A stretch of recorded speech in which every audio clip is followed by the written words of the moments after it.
So what are luxury beliefs and why did Western elites adopt them? This is from the book by Rob K. Henderson about luxury beliefs. He explains that, for example, when you are elite, upper class, or upper middle class even, you can say things like, I want to defund the police. Because it won't harm you. You live in a gated community, you've got your guard dogs, you've got security, you can afford it yourself.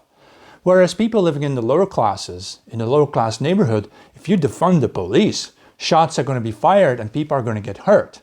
So it's not in their benefit. In fact, this happened that in places like New York City, the upper middle class were more likely to support defunding the police than the lower classes were. True story.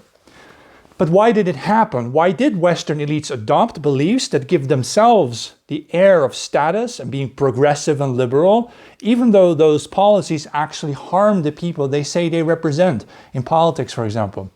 What I think happened is this: globalization. Before globalization, Western elites would have relied more on the fact that they had a good pedigree. They would have looked to their ancestry, their heroes from the past, proving that they were elite. But after globalization, when the other big groups of people in the world, the Indians, the Chinese, the Africans and so on, all came online in the global economy, the Western elites felt no longer comfortable claiming superiority on the grounds of their biology or their background or their ethnicity being white. And so they switched from having superior genes to having the superior values. And that's when we got this international community of values, the value-based or the rules-based order. And we, the elite of the West, we are still superior, but now because of our values. And so they start promoting transgenderism, even though they themselves all marry early and have heterosexual families. They don't divorce, but they do recommend you to be a single mother. That's all of a sudden a good thing for the lower classes.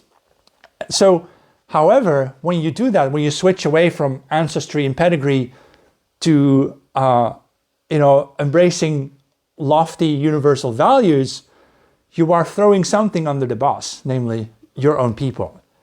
Your own people are being harmed by this very policy. Even though it can be economically beneficial, it is culturally, and I'd say societally and even biologically harmful to one's own people. And that's why I think it can't go on like this. You have to tie your values also to the sanity of wanting to preserve one's own people.